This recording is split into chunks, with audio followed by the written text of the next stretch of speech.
Muitos países da África, o acesso à internet, Cipó, é muito caro e isso é um bloqueio. Por outro lado, tu vês a capacidade desses founders criarem coisas lindíssimas e enormes com poucos recursos e isso inspira-nos imenso, não é?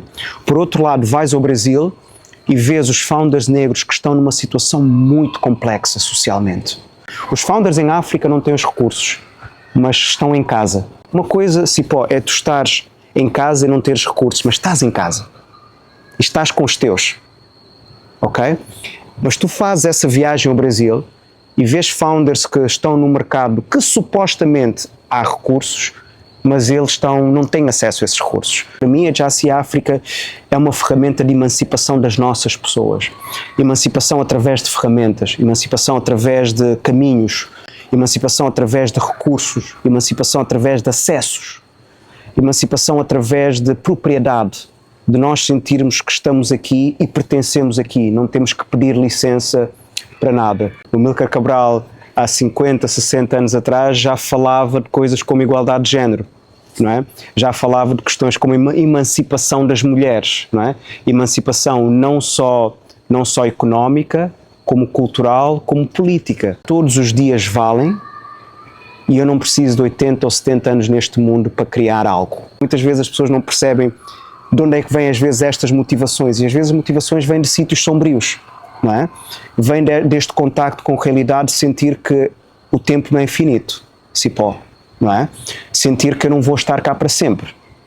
Mas ao mesmo tempo aquele sentimento de que se eu não estiver cá para sempre e não vou estar, mas quero que o meu trabalho de alguma forma se multiplique.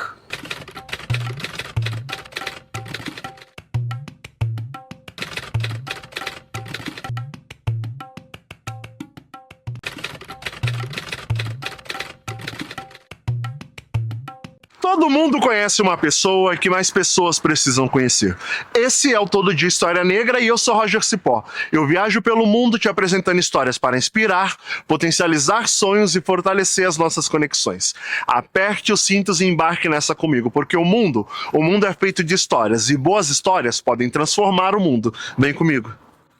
Meu nome é Fernando Cabral, mais conhecido por Jorge Cabral, é assim que fui sempre conhecido, aliás, no meu meio familiar é assim que me conhecem. Quem eu sou? Eu costumo dizer que eu sou apenas um menino da Guiné-Bissau, não é? E isso diz muito. Portanto, nasci na Guiné-Bissau e hoje estou aqui neste mundo global, não é? Portanto, isso é o que eu sou. Sou um africanista, sou um sonhador, acredito que nós todos temos uma missão aqui neste mundo. E o nosso papel enquanto estamos nesta passagem é descobrir qual é a nossa missão. Então é isso que eu sou um sonhador, sou um fazedor de coisas, eu acredito que nós conseguimos fazer coisas. E pronto, esse sou eu. Estou nessa caminhada e o trabalho que eu estou a fazer como Jassy África, essa é a minha missão. Não sei se é o destino final da minha missão, mas sei que o que eu estou a fazer agora faz parte desse meu propósito. E eu sinto isso, não é? Ninguém me diz. Eu sinto dentro de mim, eu sinto na minha alma, sinto nos meus dias, sinto na energia que me rodeia, não é? Então eu sinto que estou na minha missão neste momento. Eu sinto que estou no caminho da minha missão. Como vai ser o final desta caminhada, não sei. Mas sei que estou nesse caminho e sinto isso. Pronto, nasci em 1981. Portanto, pouco tempo depois da independência do meu país, portanto eu sou um filho da independência, não é? Das ex-colónias portuguesas, portanto já tive o privilégio de nascer numa Guiné-Bissau independente, não é? Eu venho de uma família que tem história, venho da família Cabral, sou descendente do Amílcar Cabral, que é um privilégio, não é? Carregar esse nome, mas pronto, nasci na Guiné-Bissau, vivi os meus primeiros 5 anos lá. E foi muito importante porque isso criou a minha raiz também com o meu continente, né? Hoje poder olhar para trás e dizer eu nasci na Guiné-Bissau, eu sou africano, eu sei o que é nascer no continente, não é?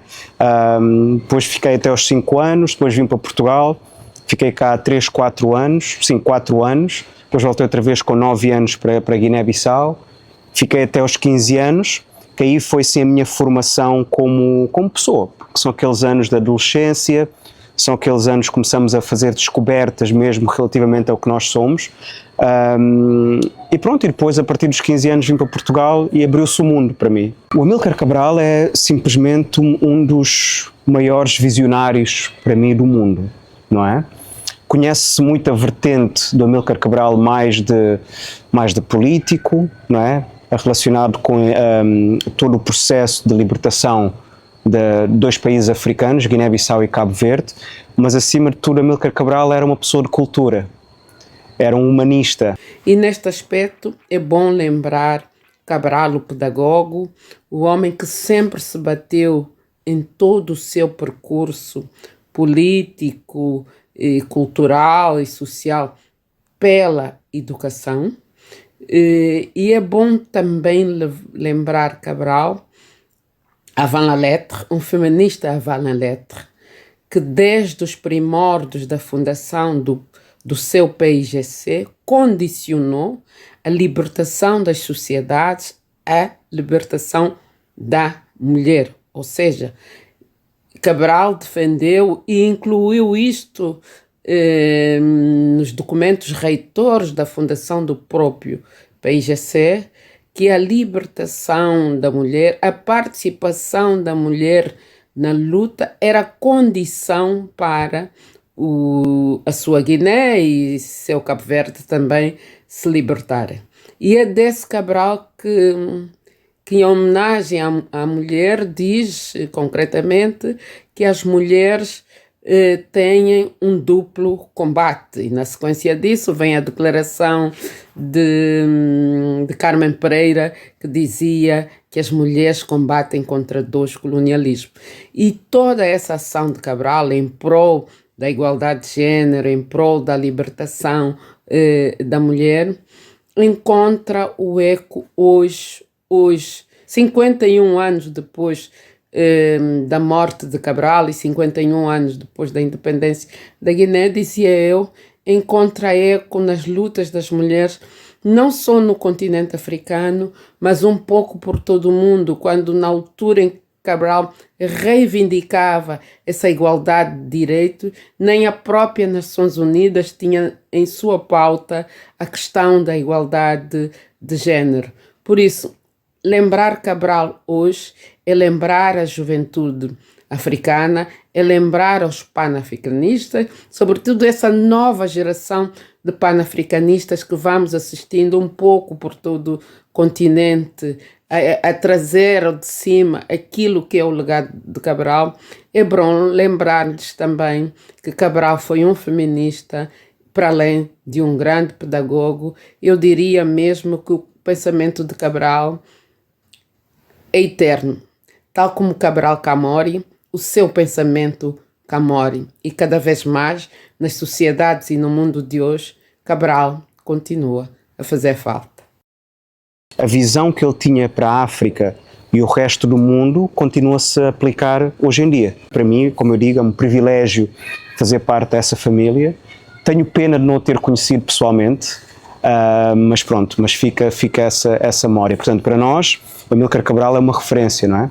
Daí o nome aqui da nossa empresa ser Jaci África, porque é mesmo uma homenagem ao Amílcar Cabral, a missão e a visão dele. O nome do Amílcar Cabral, durante o período da libertação, o nome de guerreiro dele era Abel Jaci, porque eles estavam na clandestinidade e tinham que usar estes pseudónimos, não é? E ele escolheu o Abel Jaci, não é? Que era uma pessoa, Abel Jaci existia, era uma pessoa da Guiné-Conakry, não é? E ele adotou esse nome como nome de guerreiro e nome africano dele, não é? É um nome que soa mesmo africano, Abel Jaci. E mesmo durante o processo de libertação, criou-se um esquadrão que se chamou Esquadrão Jaci. Enquanto Portugal e a NATO tinham o controle do ar, a guerra estava com muita desvantagem para os nossos soldados, porque as bombas eram lançadas do ar. Entretanto, o que acontece? É enviado um grupo de soldados, não é? Para a União Soviética, na altura, foram aprender uma nova tecnologia que era o míssil antiaéreo. E a partir do momento que eles trouxeram essa tecnologia, incorporaram essa tecnologia na guerra colonial, passaram a ter o controle dos ares, porque já tinham uma forma de defender contra os aviões e contra as bombas. O que é que isto fez? Fez com que a guerra passasse dos ares e passasse para a guerrilha, nos matos, não é? E foi ali que conseguimos ganhar a guerra, porque ninguém conhecia os matos melhor que os nossos guerrilheiros, que nasceram, viveram e tinham essa ligação até paranormal com esses matos. Não era só uma ligação humana, era uma ligação paranormal com aqueles matos, não é? Porque aquilo era a casa deles, aquela natureza era a proteção deles.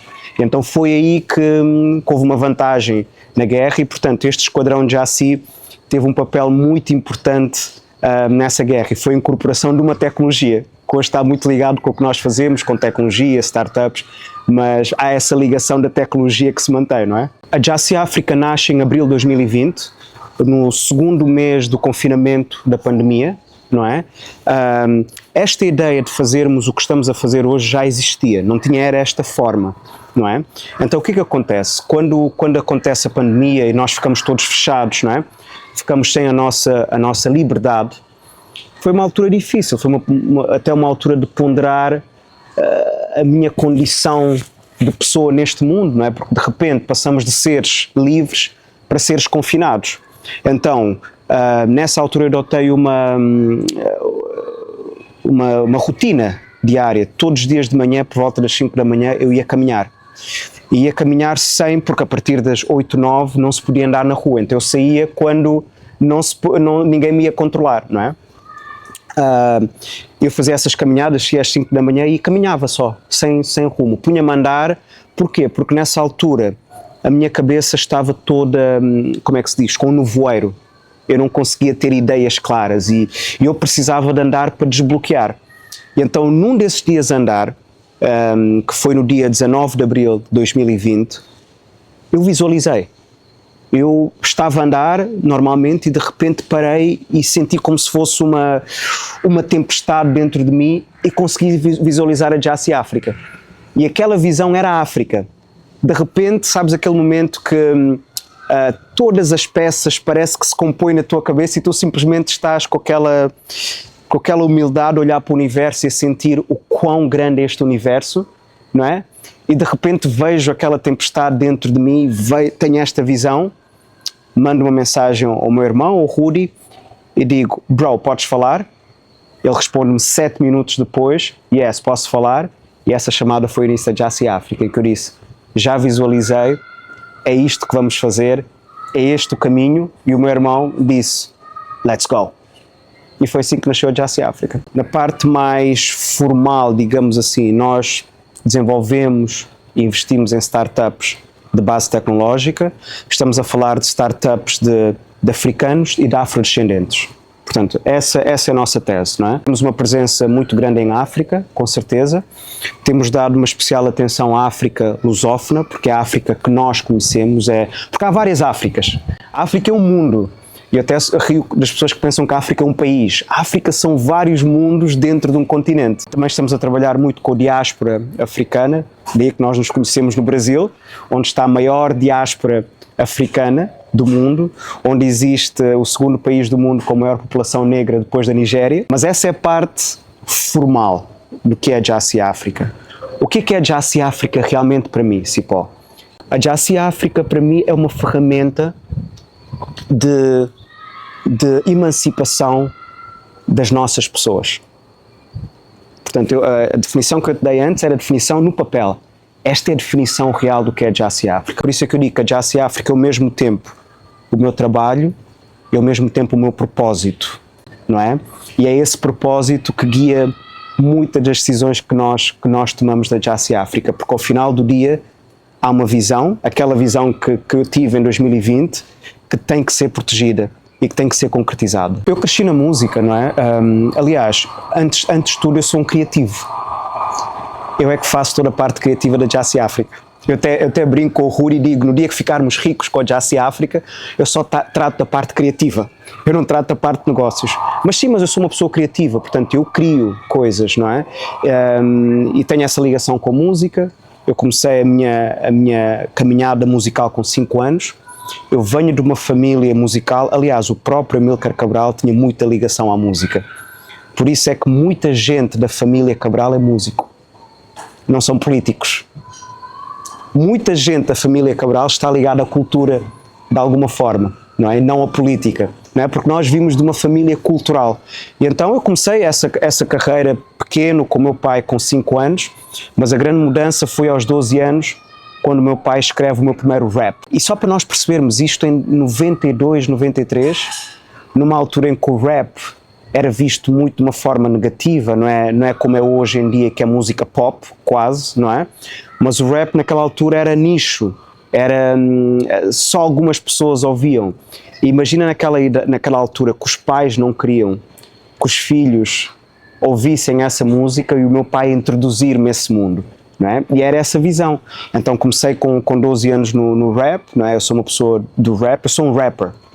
Mesmo hoje em dia eu sou um rapper, a forma como eu me expresso, até a forma como eu lido com situações de gestão tem a ver com o meu mindset de música, de rapper, não é?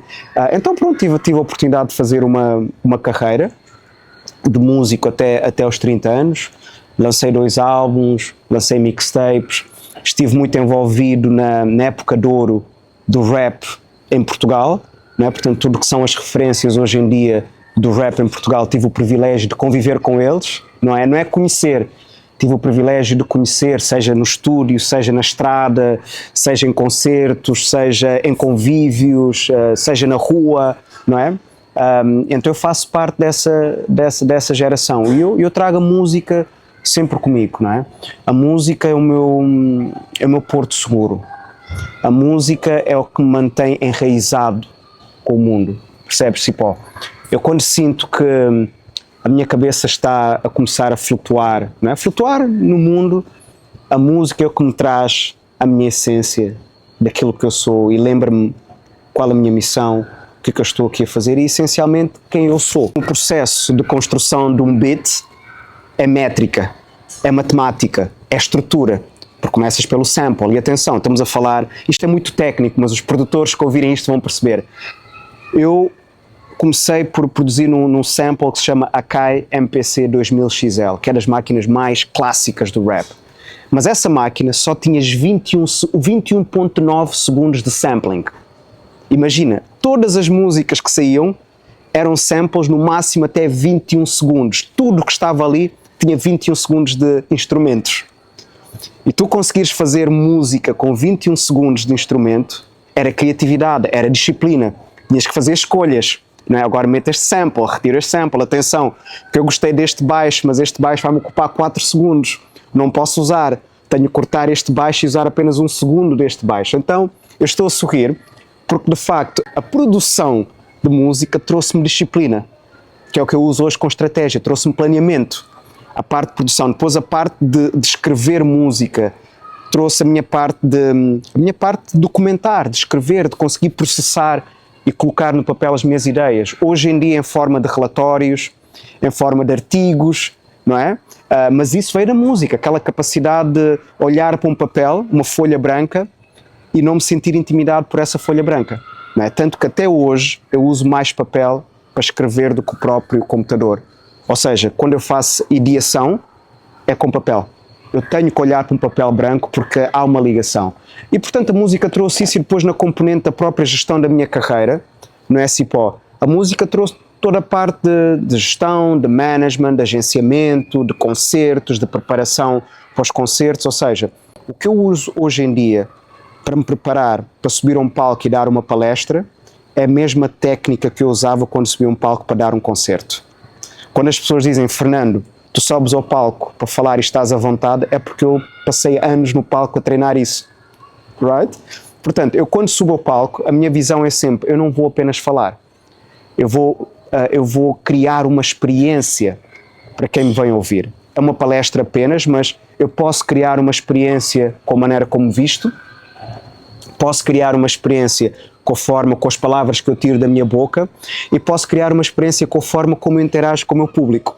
Seja a cantar, ou seja a falar sobre tecnologia, investimento e inovação, por exemplo. Eu tenho já subido esse palco há alguns anos, eu acho que é muito importante, Cipó. Eu sempre que subo esses palcos, O primeiro ponto é, tenho noção da responsabilidade. E a responsabilidade e esta é a responsabilidade que eu me coloco a mim próprio. Eu acho que é bom nós colocarmos responsabilidades a nós. A minha responsabilidade é de abrir portas, não é? Desmistificar muitas coisas. E começa com a forma como me visto quando subo esses palcos. Atenção, a minha carreira foi no mundo financeiro, da banca. Formal, fato e gravata. E eu adoro fato e gravata. Eu adoro um fato e uma gravata e um sapato. Mas eu quando subo esses palcos faço questão de não ir de fato, de gravata ou de blazer. Sabes porquê? Porque eu quero mostrar para as pessoas da nossa comunidade que é possível tu subires esses palcos sendo o que tu és, não é? As pessoas vão avaliar o que tu dizes, não é? E é claro que o vestir não é vestir mal, é vestir com personalidade. Portanto, para mim subir esses palcos globais é uma responsabilidade e sinto que cada vez que subo esses palcos é uma forma de abrir também portas para mais homens e mulheres negros, não é? Terem a oportunidade de também estarem nesses palcos e partilharem o seu conhecimento com o mundo, não é? Os founders negros em África, porque temos falado de founders negros em África, não é? São muito diferentes dos founders negros da diáspora, até porque os mercados são totalmente diferentes, os recursos são diferentes, mas vou dar alguns exemplos. Por exemplo, em alguns países do continente, os founders são obrigados a criar as suas startups e estar neste mundo com muito poucos recursos. Estamos a falar muito poucos recursos, como até coisas como acesso à internet, que é cara. Né? Em muitos países da África, o acesso à internet, Cipó, é muito caro. E isso é um bloqueio, não é? Mas, por outro lado, tu vês a capacidade desses founders criarem coisas lindíssimas e enormes com poucos recursos. E isso inspira-nos imenso, não é? Por outro lado, vais ao Brasil e vês os founders negros que estão numa situação muito complexa socialmente. Os founders em África não têm os recursos, mas estão em casa. Percebes? Uma coisa, Cipó, é tu estares em casa e não teres recursos, mas estás em casa. E estás com os teus. Ok? Mas tu fazes essa viagem ao Brasil e vês founders que estão no mercado que supostamente há recursos, mas eles não têm acesso a esses recursos. Tu vês founders que estão num país, estes founders negros estão num país em que são a maioria da população, mas ao mesmo tempo são a minoria. Portanto, isto cria complexidades sociais muito grandes. Então, o que eu vi igualmente no Brasil foi essa inspiração. Eu no Brasil vi no olhar dos founders luta, vi dor, vi dificuldade, Cipó, vi isso tudo, mas ao mesmo tempo vi inspiração, vi alegria, vi aquela vontade de descobrir de onde nós somos, de sonhar muito alto, mesmo com todas as dificuldades. Portanto, e eu costumo dizer isso, Cipó, a inspiração que eu tenho neste caminho hoje em dia vem dos meus founders. Cada founder tem uma história diferente. Eu até costumo dizer muitas vezes, se nós pararmos agora de falar de startups e falarmos só das histórias, cada founder tem uma história de luta, uma história de inspiração e uma história que vai deixar muitos aprendizados neste mundo, não é? Mas, portanto, há muitas diferenças, mas acima de tudo vejo esta luta e esta inspiração que também me inspira a fazer o meu papel neste ecossistema. Eu tenho 43 anos, mas toda a minha vida eu pensei que não ia passar dos 41 anos. A minha expectativa de vida era até aos 41 anos. E eu estou com 43 anos. E sinto que cada dia é uma oportunidade de fazer algo. Esse sentimento de mortalidade, não é? Que tem a ver com situações que eu passei na vida, esse sentimento de mortalidade que é negativo, não é? Porque quando alguém diz a minha expectativa de vida são 41 anos, quando não tens nenhuma doença que te diga que tens até 41 anos, tem um lado até sombrio. Por isso é que as grandes transformações da minha vida aconteceram perto dos 41 anos. Cipó, eu criei a Jassy África com 39 anos, a caminho dos 40, porque eu já estava a pensar nos meus 41 anos. Right? E nesse período eu sabia claramente que ia viver mais de 41 anos, não havia nada que me dissesse que não ia viver. Mas o meu pensamento foi, eu só preciso de 41 anos para deixar o meu legado neste mundo. E agora que tenho 43 anos, quase que sinto que ultrapassei o meu tempo neste mundo. Muitas vezes as pessoas não percebem de onde é que vêm às vezes estas motivações, e às vezes as motivações vêm de sítios sombrios, não é? Vem deste contacto com a realidade, sentir que o tempo não é infinito, Cipó, não é? Sentir que eu não vou estar cá para sempre, mas ao mesmo tempo aquele sentimento de que se eu não estiver cá para sempre, e não vou estar, mas quero que o meu trabalho de alguma forma se multiplique. Não tem que ser reconhecimento em revistas, não tem que ser reconhecimento em nome de ruas ou praças, mas que as sementes que eu estou a deixar hoje vão se multiplicar e que de alguma forma vão tornar este mundo um sítio melhor e vão tornar o futuro do meu filho, de alguma forma, direto ou indiretamente, vão ter um impacto positivo no futuro dele. É essa a minha perspectiva. Sei que desviei um bocado, mas queria dar esta parte humana do meu lado. E tem a ver com isso, como eu disse, este meu sentimento de mortalidade. E por acaso, e não é por acaso, desde que fiz 40 anos eu falo muito da morte. Falo muito da morte. Não me assusta, eu falo da morte como inspiração. Eu quando digo, eu até disse isso há 2 dias numa conversa com os miúdos cá em Lisboa, eu disse, se eu morrer hoje, eu sinto que já deixei alguma coisa, Cipó. Tenho muito mais para fazer, mas sabes aquela sensação de acordar de manhã e dizer, se eu morrer hoje, sinto que já cumpri, se calhar, pelo menos uma parte da minha missão. Se calhar é toda, se calhar a minha missão toda vai ser essa. Se calhar a minha missão toda é isto que eu fiz até agora, Cipó, não sei, não é? Porque nós todos temos uma missão cá neste mundo, ou nesta passagem, porque isto é uma passagem, right? E aquele sentimento de acordar e sentir que, se eu morrer hoje, já deixei algo. Eu acho que o meu superpoder vem disso, porque eu deixei de ter medo da morte. Eu vejo a morte como algo natural e deixei de ter medo da morte com 13 anos, Cipó. Com 13 anos deixei de ter medo da morte. Mas não foi, lá está, não foi nessa perspectiva negativa, foi na perspectiva de responsabilidade, dizer cada dia conta e não preciso viver 80 ou 90 anos ou 100 anos para fazer algo de jeito neste mundo. Não é? E os meus sonhos têm muito a ver com isso, Cipó. O meu grande sonho, eu diria que tem a ver com, ou eu peço sempre a Deus que mantenha sempre a minha mente sã, para criar, não é? Mesmo que alguma parte do meu corpo não funcione um dia, mas que a minha cabeça mantenha-se sã, não é? Porque é daqui que vêm as ideias, é daqui que vem a criatividade e com isso ajudar-me a concretizar os meus sonhos, não é? O meu grande sonho é deixar este mundo, deixar algo bom neste mundo que se multiplique enquanto eu não estiver cá. Não é? Mas acima de tudo, Cipó, eu queria agradecer-te. Eu sei que não vou dar mais nenhuma entrevista igual a esta. Esta entrevista eu queria que ficasse contigo. E eu quero que tu guardes esta entrevista, ok? Eu não vou dar mais nenhuma entrevista igual a esta.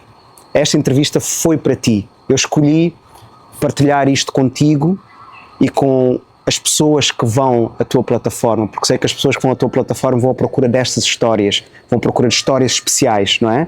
Entre milhões de histórias que há no mundo, não é? E queria só agradecer-te, gratidão por me convidares, não é? Lá está, falar contigo é uma forma de multiplicar-me. Falar contigo é mais um pedaço do meu legado, porque se eu não estiver cá vais poder mostrar esta entrevista. E se calhar as pessoas vão perceber um outro lado do Fernando, não é? Gratidão, Cipó, por este momento e seguimos juntos.